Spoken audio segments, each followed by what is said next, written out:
What is up? Welcome to another training. Now, this one's all about making good decisions, making the right decisions, because whether you live and die well or not is really based on the quality of your decisions. Making the right decisions is going to make it easier for you to leapfrog and go upwards in that positive trajectory towards a life of fulfillment that you want. Making the wrong decisions can quickly have you degenerating towards mediocrity and just depression. Even in the business world, when you look at chief executive officers, the CEOs are paid the most. It's always based on their decision making ability. If they've got a good track record of making the right decisions, their salary goes up tenfold compared to someone who doesn't make as well of decisions. So let's say someone is right 45% of the time, and then someone else is right 55% of the time. The person who's right 55% of the time is infinitely more valuable than the person who's right 45% of the time.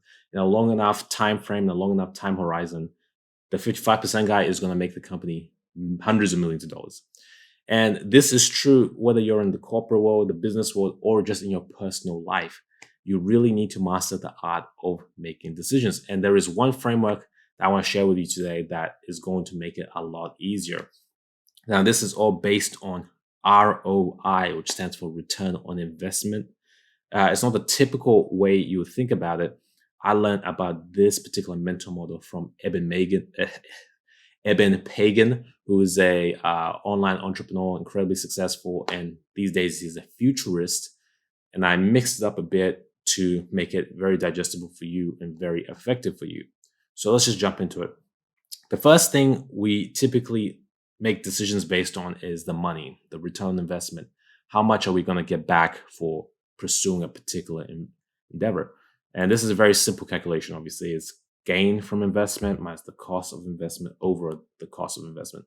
So if you gain from the investment, let's say, to make the calculation easy, $200, and the cost of the investment is $100. You've got 200 minus 100, which is 100, divided by the cost of investment, 100, your ROI is 1. Now, if you change it up, the gain of investment is 400. The cost of investment is 200. Divided by 200, your ROI is 2. So the higher the ROI, the better the opportunity, obviously. And you can calculate that if you have the numbers, if you have spreadsheets, etc. But how do you make decisions that aren't based on money? Because we know that money is good. Money is a tool, but this shouldn't be the only way you make decisions, whether that's through you want to decide to pursue a particular business, or you want to decide to move to a different location. It can't just be based on money. The next framework I like to look at is seeing it through the lens of emotional/physical. How is the decision going to affect you at an emotional level? How is it going to affect you at a physical level? So I'll show you some probing questions and give you some examples of how I used this in the past. You can ask yourself, how much pain is this particular decision going to cause me? A lot of people just think about the upside, they don't think about the downside. How much pleasure? Of course, we want to make the right decision. We want to focus on things that reward us. How much pleasure is going to come from this decision? Something that a lot of people don't consider is how much stress, and also how much damage, and is the damage reversible? So let me give you some stories here. I used to love skateboarding when I was a teenager. It was one of my favorite hobbies. It was like a passion. I would skate for multiple hours every single day after school for many years, and I was really enthralled with it. I loved it. Now, I got out of skateboarding as I got older. And recently I've been looking for a new hobby to get back into. So I started considering getting back into skateboarding. I was like, okay, maybe I can get back into skateboarding. But then I looked at it from this ROI perspective. If I was to get back into skateboarding, sure, I'll have fun. I'm sure I will. I'm sure it'll be great. I'm sure I'll be more relaxed. But I might injure myself, right? I might injure myself and the damage might be irreversible. What I've noticed as I've gotten older is certain decisions I made when I was younger have come back to bite me in the ass. So when I started going to the gym at age 18 or 17, I was lifting really heavy with not the best form, squatting like 4 plates on each side. And I got a little bit of knee pain from that.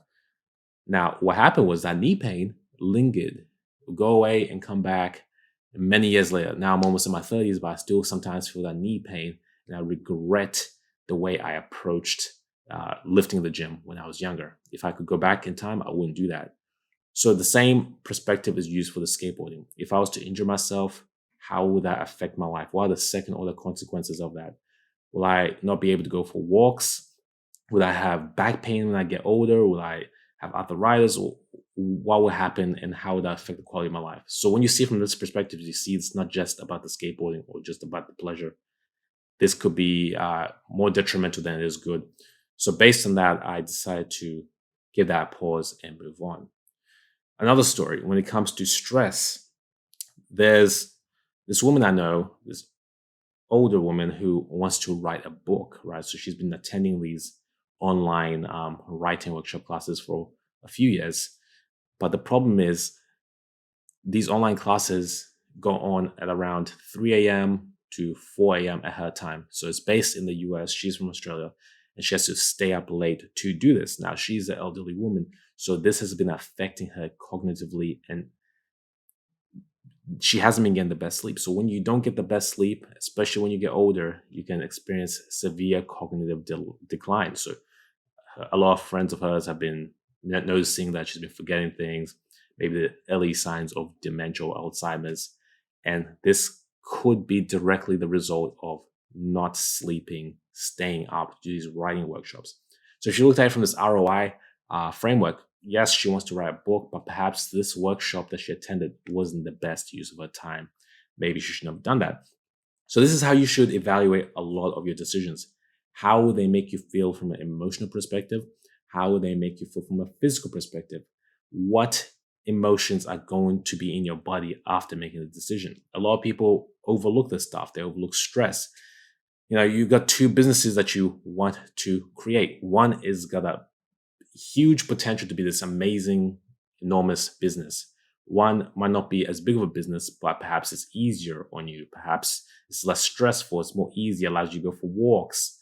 You have to really look at that, from your personal perspective and see what makes sense for you. Maybe you're an introvert. Yeah, you could learn to be more extroverted. You could go against your nature and work on these skills just so that you can work on that business, but perhaps that's going to cause a lot of stress on you, as opposed to if you were to work on something that's more aligned with your character traits, where you're perhaps the person, the back seat, the person who is behind, the person who's creating content, creating the systems, maybe the entrepreneur inside the business, not the person who's running around pitching, trying to get investor money and dealing with people. Maybe that's not your area of greatness. So this is how you have to look at it. So we've looked at the money perspective, which is, of course, what everybody looks at. We've looked at the emotional and physical. Another good ROI perspective to look at is from the learning perspective. Before you make a decision, what opportunities are going to come your way in terms of learning? So is this a unique opportunity for you to learn something new? How much leverage will you have? Can you stack the skill? The skills domain specific. So when I quit my engineering degree, it was a very easy decision to make at the end of the day, because I saw that being stuck in engineering would limit my learning, right? I would have to work within the engineering standards. I would have to work underneath the boss. I would have to just do the same stuff over and over again. When you go into engineering, you have this idea of building amazing new inventions that no one's ever seen before and really push an envelope. But that's not really what most engineers do. They work within the business. They're in the nitty gritty, kind of doing a lot of the computations over and over again, a lot of boring stuff. So from a learning perspective, this would keep me very stagnant within one field, which is just engineering, doing the same stuff over and over again. Whereas if I became an entrepreneur, I would be forced to learn a range of new skills like marketing, sales, content creation, managing of teams, skills that were domain interchangeable, not domain specific. A good entrepreneur can go into any business and create value in that business. A good engineer, let's say they're a mechanical engineer, doesn't necessarily have the skill set to do the job of a civil engineer, because there's a lot of things that are different. So the skills are not very interchangeable. They tend to be domain specific. You get really good at one thing, and you can't use that for anything else. So when the world changes, we're living in this age where AI is coming in and things are moving fast, you can face a lot of redundancy very quickly if you are stuck. So it's always good to look for opportunities where you can learn something new, opportunities that allow you to have leverage, where you can skill stack. As I mentioned, as an entrepreneur, you learn marketing, managing teams, and all this type of stuff. You could get into a job as a project manager because you already know a lot of this fundamental stuff from running your own business. And it also allows you to have leverage where instead of just being good at one thing, you can stack 3 skills and create this sort of synergy where 1 + 1 = 5 instead of 2. So learning is a very important thing to look at, especially in this modern age where opportunities are abundant. You need to chase the right opportunities and not just do stuff that's going to keep you stuck. The next framework or lens is the spiritual lens. And this one tends to be quite simple, but people ignore it because they're too focused on the logical side of things. Does it feel right? Will it bring you fulfillment? And also, will you have a sense of regret if you don't chase it? So does it feel right? This is where you just kind of go silent, maybe go for a walk and ponder the question, does it feel right? Typically, the first thing that's going to appear in your mind is the right answer. Intuition comes to you and the logic tries to rebuttal it. So maybe you're in a particular path and you ask yourself, does this feel right? The answer is no. But then you say, oh, but the pay is this much. Oh, but I'm working with this person. Oh, this is a once in a lifetime opportunity. That's the logical mind trying to go against the intuitive mind.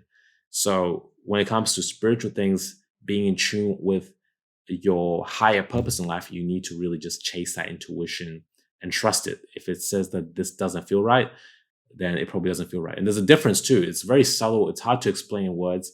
Does it feel right from the perspective of this thing is challenging and maybe you're running into some obstacles? That doesn't necessarily mean that it's not the right path for you. But it not feeling right is just a deep feeling that you feel inside you where something is not quite right. It's hard to explain, but you'll know when you know it. And when something is right, you'll feel that too. Will it bring fulfillment? There's lots of different things we can chase in life. There's pleasure and there's fulfillment. Pleasure is short-term gain, whereas fulfillment is short-term pain, long-term gain. You do the work, but you feel good about what you've done in the long run. And on this channel, this membership, we're always trying to focus on things that fulfill us. Of course, we can have some pleasures, some little hedonistic joys, but most people are trapped in that. We want to chase the things that make us feel good in the long term. You want to be proud of the decisions you made 20, 30 years ago in 20 years. That's when it feels right. That's when it brings fulfillment, when you can stay grounded in that decision. Regret minimization framework. I learned this one from Jeff Bezos. Jeff Bezos had a very lucrative job on Wall Street in the mid 90s or early 90s. He was doing really well. He was always like a smart guy, the ducks of his school and whatnot. But the internet was popping up and, he had a chance to do something big. He saw the chance to build a huge business. He saw that no one was doing this book thing. He saw the opportunity there, but he was already in a good place. And if he was to chase this opportunity, he might go broke, might go bust. So he asked himself, would I regret this decision? He tried to organize his life in terms of a regret minimization framework. What decisions can he make that he knows he won't regret? So ask yourself, will I regret this on my deathbed? Picture yourself when you're 80 or 90 at the end of your life and ask yourself, will I regret making this decision? Even if it doesn't go right. Because sometimes we think that we should only make decisions if they're going to go our way, but that's not true. You can't always have everything go your way in life. And fulfillment isn't always dependent on success. Sometimes it's based on the character of who you become, on the decisions you made. So maybe you made a decision, you went after your dreams and your goals and it didn't work out. You can still feel fulfilled having made that decision and failed over having made another decision and succeeded. So that's very important. Regret minimization framework is a great way to look at decisions that you have to make. And the last thing you need to look at in terms of ROI is opportunity costs. Is this a good use of your time? It's simple. is this a good use of your time, or is there a better opportunity somewhere else, something with a higher ROI? And opportunity cost is probably one of the most important things you should constantly have in your mind. Should I do this or should I do that? There's an opportunity cost to everything.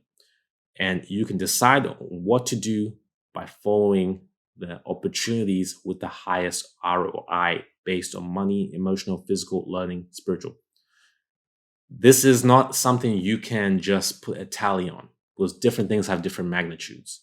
Maybe money to you is a magnitude of 5, learning is a magnitude of 3, and emotional and physical is a magnitude of 10.